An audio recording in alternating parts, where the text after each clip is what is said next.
all of you for today's Ishopanishad discussion. Let us begin with prayers. Nama Om Vishnu Padaya Krishna Presthaya Bhutale Srimate Bhakti Vedanta Swamin Niti Namine Namaste Saraswate Deve Gauravani Pracharine Nirvishesha Shunyavadi Paschatya Deshatarine जय श्री कृष्ण चैतन्य प्रभु नित्यानंद श्री अद्वैत गदाधर श्रीवासादि गौर भक्त वृंद हरे Krishna Krishna Krishna Hare Hare Hare Ram Ram Ram Hare Hare. Reading from the book Sri Ishopanishad, the knowledge that brings one nearer to the Supreme Personality of Godhead, Krishna, by His Divine Grace Vishwaguru Abhay Charanaravinda Bhakti Vedanta Swami Srila Prabhupada. Mantra 12. Andham tamah pravishanti ye sambhutimupasate tato bhuya ivate tamaha yau sambhutayamrataha. Word to word meaning. Andham, ignorance. Tamaha, darkness. Pravishanti, enter into. Ye, those who. Asambhutim, demigods. Upasate, worship. Tataha, than that. Bhuyaha, still more. Eva, like that. Te, those. Tamaha, darkness. Ye, who also. Sambhutyam, in the absolute. Rataha, engaged. Translation and purport by Vishwaguru Srila Prabhupada. Translation. Those who are engaged in the worship of demigods enter into the darkest region of ignorance, and still more to the worshippers of the impersonal absolute. Purport by Srila Prabhupada. The Sanskrit word asambhuti refers to those who have no independent existence. Sambhuti is the absolute personality of Godhead who is absolutely independent of everything. In the Bhagavad Gita, chapter 10, verse 2, the absolute personality of Godhead, Sri Krishna, states, Name vidussuragana prabhavanna maharshayah aham madirhi devanam maharshinam cha sarvashah. Neither the hosts of demigods nor the great sages know my origin or opulences, for in every respect I am the source of the demigods and sages. Thus, Krishna is the origin of the powers delegated to demigods, great sages, and mystics. Although they are endowed with great powers, these powers are limited, and thus it is very difficult for them to know how Krishna himself appears by his own internal potency in the form of a man. Many philosophers and great rishis or mystics try to distinguish the absolute from the relative by their tiny brain power. This can only help them reach the negative conception of the absolute without realizing any positive trace of the absolute. Definition of the absolute by negation is not complete. Such negative definitions lead one to create a concept of one's own. Thus, one imagines that the absolute must be formless and without qualities. Such negative qualities are simply the reversals of relative material qualities and are therefore also relative. By conceiving of the absolute in this way, one can at the most reach the impersonal effulgence of God, known as Brahman, but one cannot make further progress to Bhagavan, the personality of Godhead. Such mental speculators do not know that the absolute personality of Godhead is Krishna, that the impersonal Brahman is the glaring effulgence of his transcendental body, or that the Paramatma, the Supersoul, is his all pervading plenary expansion. Nor do they know that Krishna has his eternal form with its transcendental qualities of eternal bliss and knowledge. The dependent demigods and great sages imperfectly consider him to be a powerful demigod, and they consider the Brahman effulgence to be the absolute truth. But the devotees of Krishna, by dint of their surrendering unto him and their unalloyed devotion, can know that he is the absolute person and that everything emanates from him. Such devotees continuously render loving service unto Krishna, the fountainhead of everything. In the Bhagavad Gita, chapter 7, verses 20 and 23, it is said that only unintelligent, bewildered persons driven by a strong desire for sense gratification worship the demigods for the temporary relief of temporary problems.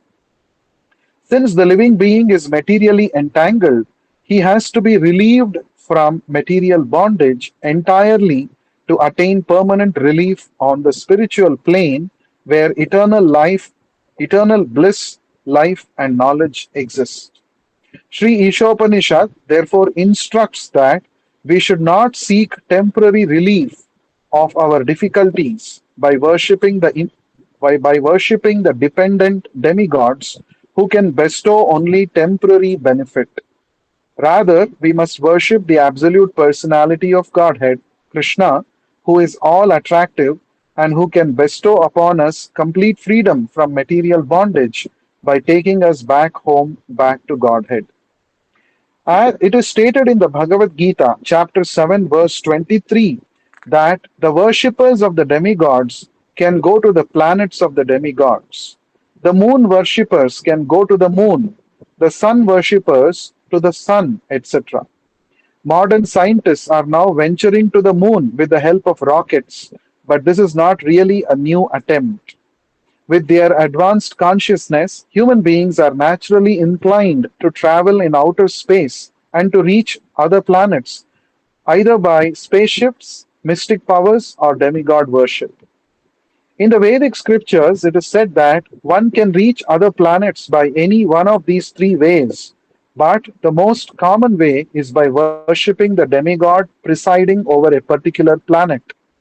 In this way, one can reach the moon planet, the sun planet, and even Brahmaloka, the topmost planet in this universe.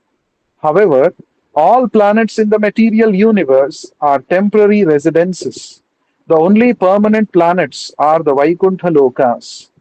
These are found in the spiritual sky where the personality of Godhead himself predominates. As Lord Krishna states in the Bhagavad Gita, chapter 8, verse 16, Abrahmabhuvanaloka punaravartinorjuna mamupetyatu kaunteya punarjanmana vidyate. From the highest planet in the material world down to the lowest, all are places of misery wherein repeated birth and death take place. But one who attains my abode, O son of Kunti, never takes birth again. We shall continue to read the purport in the next session. Now we shall discuss the points that we read just now.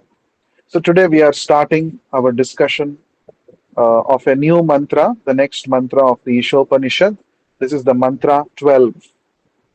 So in the mantra 12 it says, Andham tamaha pravishanti. Andham means ignorance.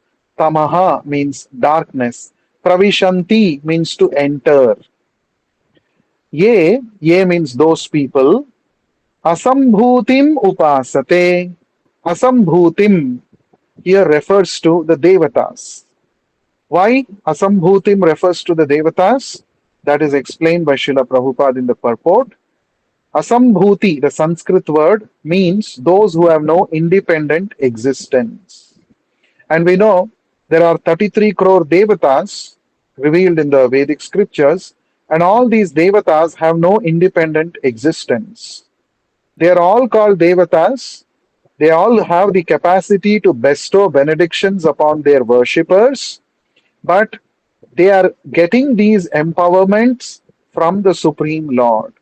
They are not independent. Just like in a country, if there is a prime minister, under him there are several ministers. They're all ministers. They're all heading different departments in the government affairs. Somebody is a finance minister, somebody is an agriculture minister, somebody is an education minister, somebody is an external affairs minister. But all these ministers, they are not independent of the prime minister. Their powers ultimately are given to them by the office of the prime minister, by the prime minister, who is holding the ultimate power in the government. So we can say that all these ministers are called asambhutim in the language of the Upanishads. Asambhutim means they are not self sufficient, they are not self dependent, they are actually dependent. They are dependent on the Supreme Lord. All these ministers are dependent on the Prime Minister. In the same way, all the Devatas are dependent on the Supreme Lord, Krishna, for their existence, for their functioning, for their powers, and even the benedictions that they bestow upon their worshippers is actually sanctioned by the Supreme Lord. So this is also explained by Krishna in the 7th chapter of the Bhagavad Gita very nicely. Krishna says that the worshippers of the Devatas, they get some rewards, they get some vardhan from the Devatas, but these benedictions are actually bestowed upon me alone, bestowed by me alone, Krishna says. So Krishna says, Mayaiva vihitan hitan. Mayaiva vihitan. I am only actually awarding those benedictions to the worshippers of the Devatas through the Devatas. That means Krishna is situated inside the heart of these Devatas as Paramatma, and Krishna gives the inspiration to these Devatas to go and give benedictions to their worshippers.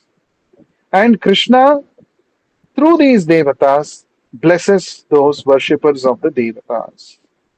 That is the position. Just like if any department in the government is sanctioning some funds for a particular project, it means ultimately it is sanctioned by the Prime Minister. Unless the Prime Minister sanctions the funds, the departmental minister will not be able to sanction any funds. In the same way, unless the Supreme Lord sanctions, the Devatas themselves are not capable of bestowing any benedictions upon their worshippers. This has to be understood very carefully. That is why the Devatas are called Asambhutim. Now, generally, when we talk about this topic, a lot of people get emotionally hurt. Oh, in ISKCON, you devotees say only Krishna is supreme. I am worshipping many other devatas, and you are hurting my sentiments and feelings. Right?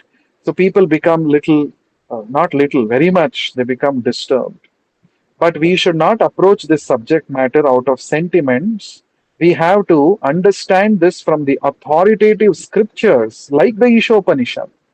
The Devatas are not supreme, they are not independent, they are all dependent on the Supreme Lord. This has to be understood very carefully without any emotional connection.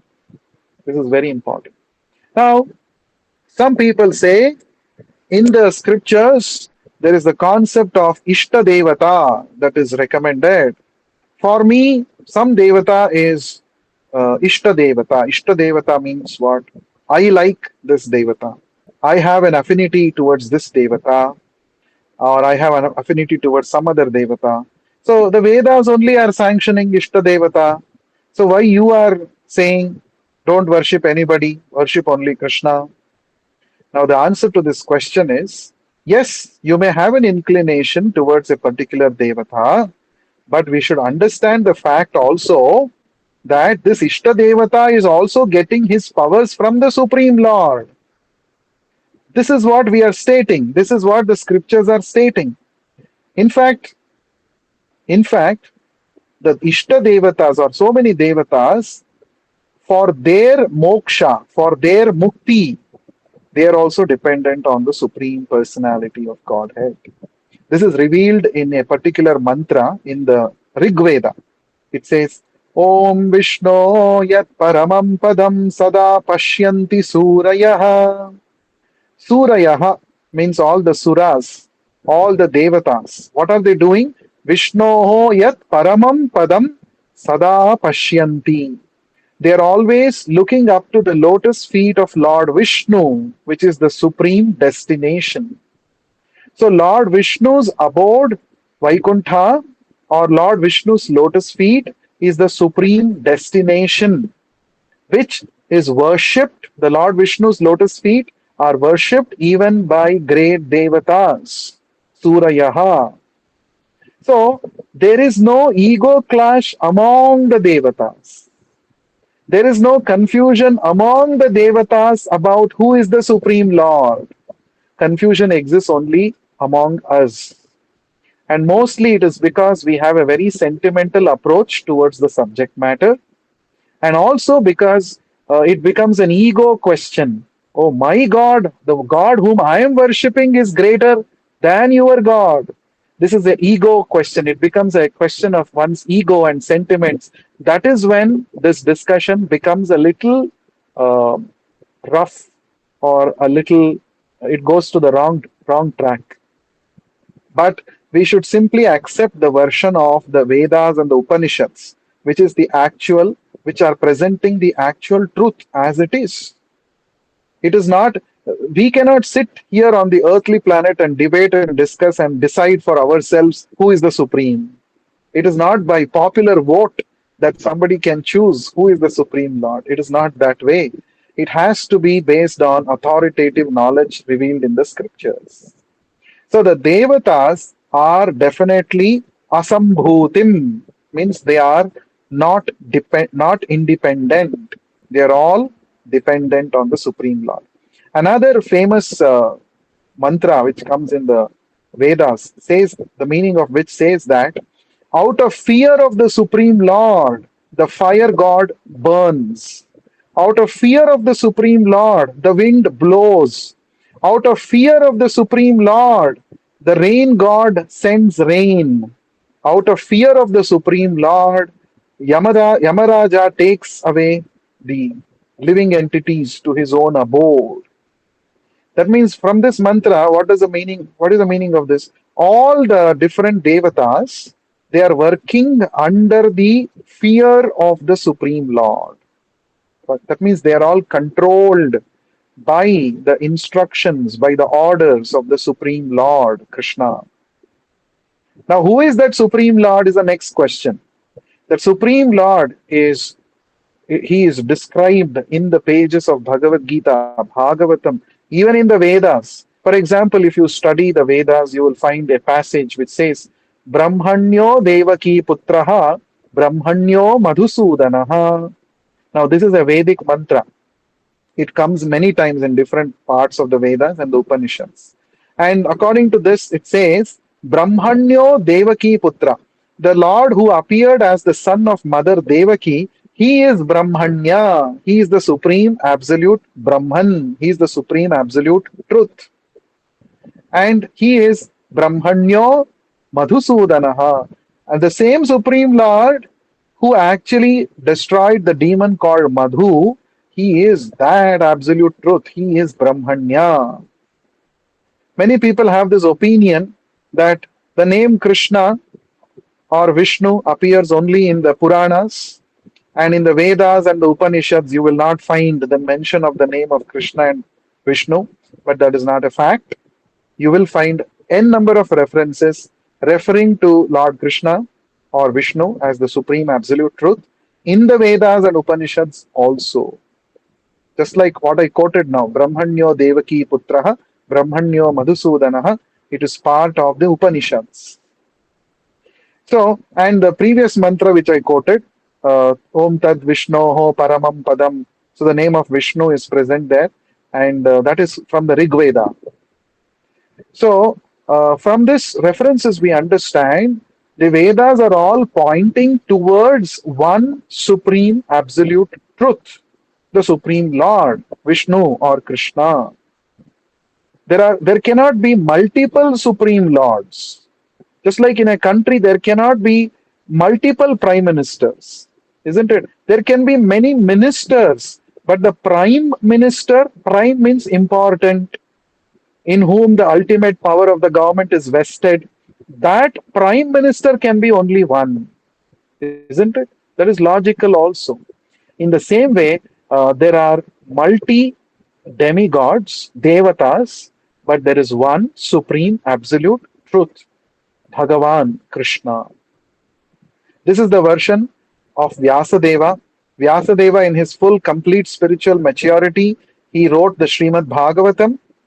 And in the Srimad Bhagavatam, he says, Krishnastu Bhagavan Swayam. Krishna is Bhagavan Swayam. He is the Supreme Lord Himself.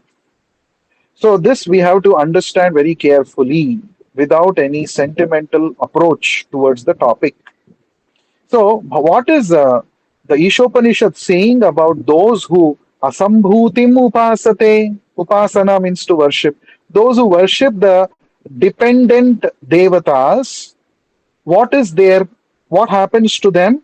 Andham tamaha pravishanti.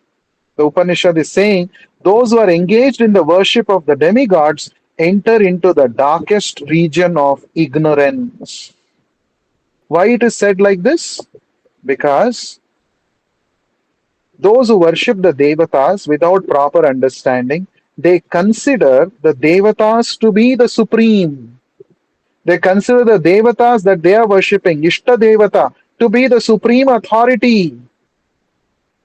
This is actually ignorance. This is not the right understanding. That means they are far from reality. Right?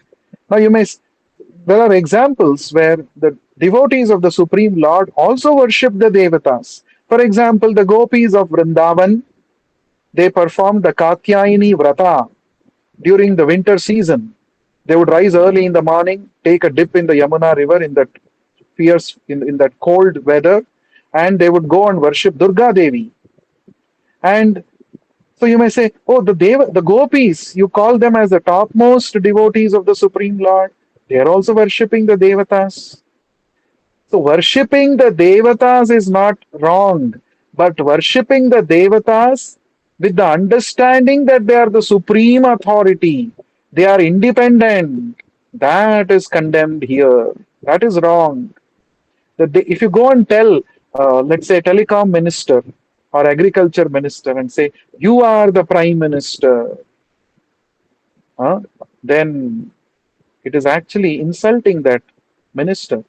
And it is also insulting to the prime minister.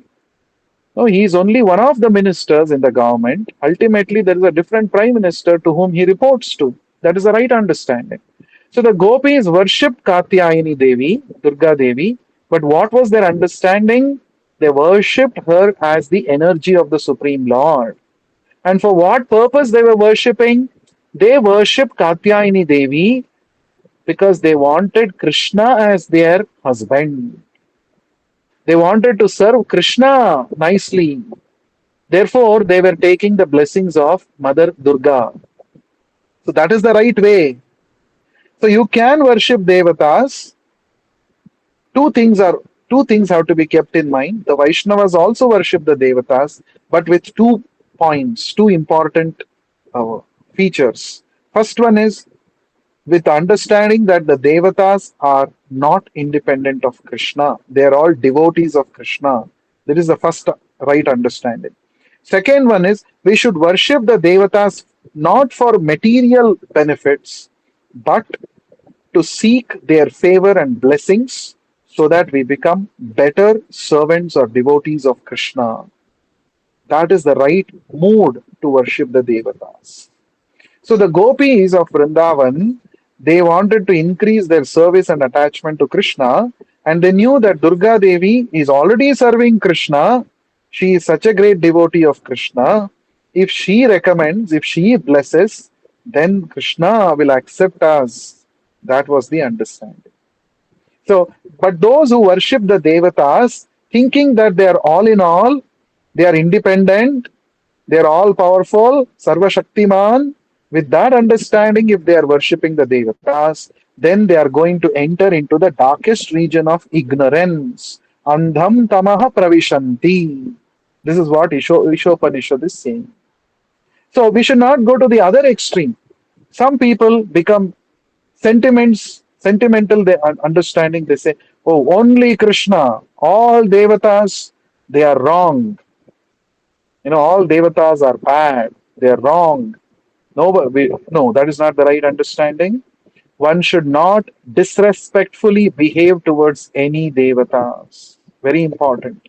Because the devatas are all devotees of the Supreme Lord. They are all great servants of the Supreme Lord. How can you disrespect the servant and expect that the master will be pleased with you? That is not at all possible. So, all the devatas are parts and parcels of the Supreme Lord. In the Yajurveda, there is a prayer called Purusha Sukta. We sing this during in our temple also during Abhishekam. So there it is described that how different devatas are all different bodily parts of the Virat Purusha, the universal form of the Supreme Lord. Universal form of the Supreme Lord is the form, the display of how the Supreme Lord is all encompassing. Everything is present within Him. That is the meaning of universal form, Virat Rupa or Vishwarupa. And inside that Vishwarupa, different parts of that Vishwarupa are none other than the different devatas. That is described very elaborately in the Bhagavatam also, in the second canto, in the very beginning. And you will also see in the 11th chapter of the Bhagavad Gita, when Arjuna requested Krishna to display his universal form, there also, within the universal form, Arjuna could see all the devatas, including Brahma, Shiva, Indra, Agni, Vayu, Varuna, all the devatas were present within the universal form. What does that show? That shows that all the devatas are parts and parcels of the Supreme Lord. So the Bhagavatam says, just like pouring water to the root of a tree can enliven, can nourish all the parts of the tree, in the same way, by worshipping Achyuta, Krishna, one automatically worships all the devatas. So if you have to worship all the devatas, it is not practical. There are 33 crore devatas. So how do you worship each and every devata? Even if you worship 3 devatas per day, it is not possible to worship all the devatas in your lifetime. But there is a way, the Bhagavatam says, since all the devatas are present within Krishna, Sarva Deva Mayo Harihi, all the devatas are present within Hari. Just by worshipping Hari, Krishna, you are automatically worshipping all the devatas. So the point is, one should understand all the devatas are not independent lords. Their ability to bless their devotees is coming from the Supreme Lord. And the Vaishnavas, the devotees of Krishna who want to make progress in spiritual life, they should respect the devatas. They can worship the devatas, but with the right understanding that they are all parts and parcels of Krishna. And we should worship the devatas only for the purpose of becoming advanced in Krishna consciousness, not for getting some material benefits. If one worships the devatas for getting material benefits, one is actually considered to be less intelligent. Krishna himself says this in the 7th chapter of the Bhagavad Gita. Tad bhavati alpamedhasaha. Alpamedhas means less intelligent people. So those who are driven by material desires, they take up various processes of rituals and worship of the devatas for getting some temporary material benefits. So even if we want material benefits, it is better to approach Krishna than to approach the devatas. As far as devatas are concerned, we should worship them for getting advancement, for making progress in Krishna Bhakti. So, Ishopanishad, this 12th mantra, the first 2 lines are saying, Andham tamaha pravishanti ye asambhutim upasate. Those who worship the dependent devatas with the understanding that they are independent, they are actually entering the darkest region of ignorance. We will discuss more in the coming sessions about this more. Srila Prabhupada explains in the purport. We will discuss in the next session. Thank you very much for your valuable time. Shri Ishopanishad ki jai. Vishwa Guru Srila Prabhupada ki jai. Hare Krishna.